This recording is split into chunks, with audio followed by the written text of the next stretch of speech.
Hey guys, how you doing? This is Guanyu007, also known as Mr. Misogyny because women's knees love to get massaged. How are you guys doing today? So, I am still continuing the reasons why I do not follow the Empire, and I am still going in chronological order in the 4th era now. So, let's go ahead and continue. 4th era, year 100, the Void Night's End, with the Thalmor taking credit for returning Nairn's moons. The Khajiit credit the Thalmor as they are their saviors, and Imperial influence in Elsewhere begins to wane dramatically. The Elsewhere Confederation becomes the two kingdoms of, oh god, I'm going to say this wrong, Palatine and Aniquian. Yep, I'm saying it wrong. Sorry about that. With the All-Mary Dominion, which the All-Mary Dominion accepts as client states. And this is actually year 115 that this happened. Year 122. Most of Winterhold collapse into the sea during the event known as the Great Collapse. If you've played Skyrim, you realize that Winterhold is not really even a city. It can't even be called a city. I would say it's a small neighborhood now. And pretty much the Great Collapse is the reason why. And people, of course, blame the college for it. The citizens blame the College of Winterhold due to its remaining unscathed when everything around it falls into the Sea of Ghost. The college denies this, theorizing that the collapse is tied to the destruction of Vivek and the eruption of Red Mountain. Now, I don't know, it possibly could be. Knowing that the destruction of Vivek City did have a huge impact in Morrowind, does that mean that a shockwave wasn't felt around that area, and that actually could have happened. So, now we're into year 129. Riften is raised during an uprising against his Jarl. Hostgun Cross Daggers controversially ascended to Riften's throne in Era 89, Era 4, 4th Era, year 89, and instituted harsh taxes for its personal benefit. The citizens rebelled and burned Hostage's castle to the ground with him inside, but the fire spread to the rest of the city. Riften is rebuilt over the next 5 years, but remains a little more than a glorified fortress of wooden structures and rough stone work compared to its sprawling city of old. Well, I didn't realize that Riften actually was anything more than a wooden city, but I guess I do know now. 4th Era, year 30. God, I hate saying elf names. Lyria Morvayn, I'm hoping I'm saying that right. Lyria Morvayn uses his personal wealth to repair the bulwark and barricade which protects Raven Rock from ash storms. Year 150, a small force of Argonians land on the island of Solstein bent on destruction, but Lyria Morvayn repels them. Year 168, Emperor Titus II ascends the throne. The Empire is now a shadow of its former glory. Velenwood and elsewhere have been ceded to the Thalmor. Blackmarsh has lost its imperial rule since the Oblivion Crisis. Morrowind has yet to fully recover from the eruption of Red Mountain, and Hammerfell is plagued with infighting between the Crown and Forebearer factions. Only High Rock, Cyrodiil, and Skyrim remain prosperous and peaceful. And you wonder why. It's because, and this is my opinion, and from what I'm seeing, could be counted as fact, it's because Cyrodiil didn't give a flying fuck about the rest of the goddamn areas around it, even though it's supposed to be an empire that controls the rest of the areas around it. Alright, and now we get to the main event.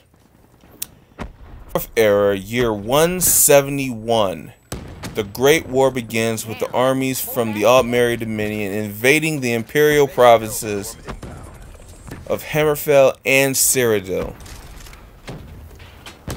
Yep, here we go. This is the this is the first of what happens. After Titus, man, I'm remembering Final Fantasy Titus, I'm sorry. After Titus II rejects the ultimatum to make massive concessions, friendly UAV inbound.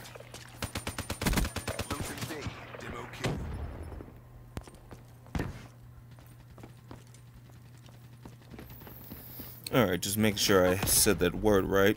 Let's see. After Titus II rejects the ultimatum to make massive concessions to the Thalmor, Altmerry armies invade. An army led by the Thalmor general Lord Norefith. Man, Lord Norefith, that is arrogance. Norefith emerges from hidden camps in northern elsewhere and assaults the southern Cyrodiil flank. Flanking Imperial defenses along the Velenwood borders, Leowind falls to the invaders, and Breville is surrounded and besieged simultaneously. An army under Lady... Oh god, I hate elven names. Arania... That's what I'm going to say. I'm just going to call her that. I'm sorry.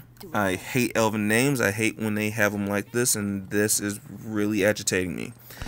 So we're just going to go ahead and just try to simplify this shit. Simultaneously, an army under Lady Anarithis crosses the western Cyrodiil, bypassing Anvil and Kvatch, and entering Hammerfell. This army is joined by smaller forces landing on Hammerfell's coast. Imperial troops are forced into retreat across the Alakir Desert. Year 174, the Imperial city is sacked by Altmerry forces. Titus Mead flees north from the city, smashing through the surrounding Altmerry forces with his main army and linking up with reinforcements heading south from Skyrim under General Jono.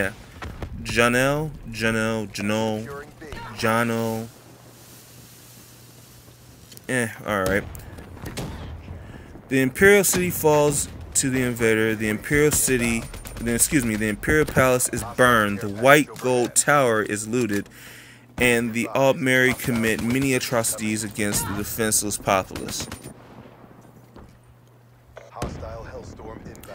Also in that same year, 174, the Reachmen rebel, taking over the Reach.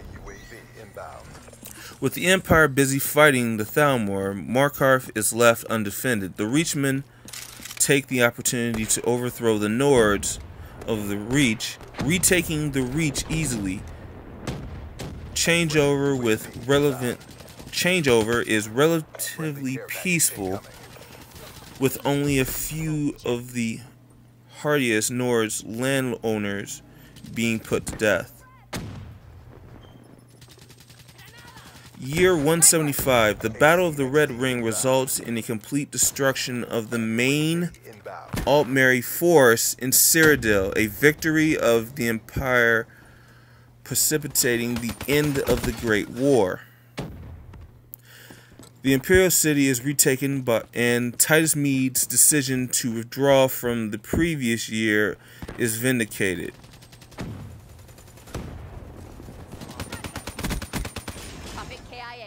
Despite the resounding victory, however, the Empire is exhausted and unable to continue the war. Realizing this, Titus Meade seeks to negotiate with the Altmeri Dominion to end the war. In the same year, the Elder Scrolls mysteriously disappear from the Imperial Library. The Elder Scrolls are scattered across Tamriel by forces unknown. Members of the cult of the ancient ancestor Moth set out to search for them. Securing Alpha.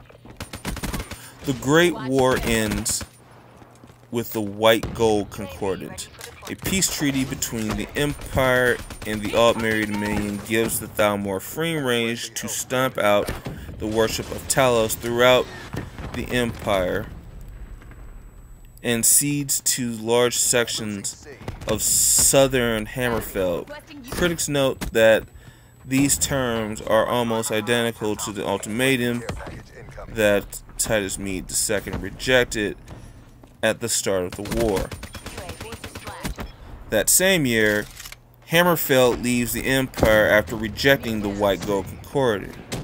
Titus II renounces Hammerfell as a province to the Empire and preserves the treaty after the Red Guards oppose ceding their lands. The Red Guards see the betrayal as the lasting bitterness between Hammerfell and the Empire is sown to the delight of the Thalmor.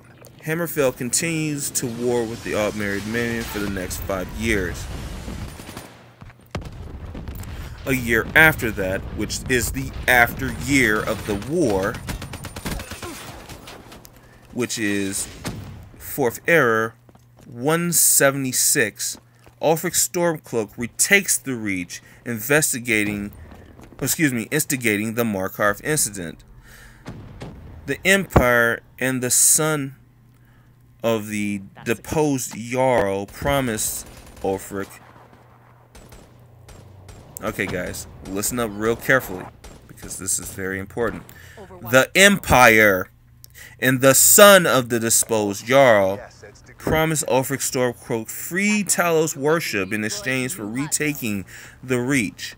Ulfric forms the Nord militia and crushes the Reachmen at Markarth with the aid of the Thuum. It's the first time we heard of a Thuum, but this is pretty much where we're at right now. The survivors flee into the wilds, forming the group called the Forsworn. Ulfric is arrested when the Thalmor discover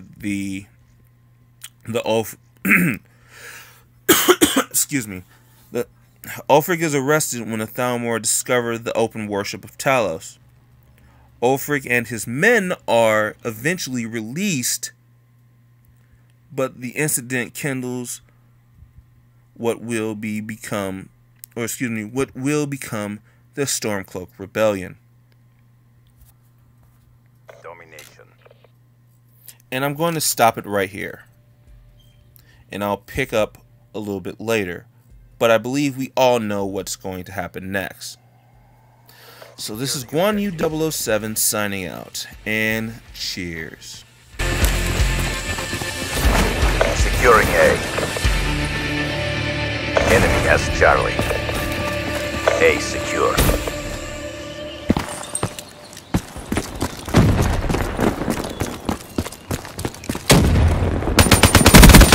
Profit wasted. Securing Bravo. B secure.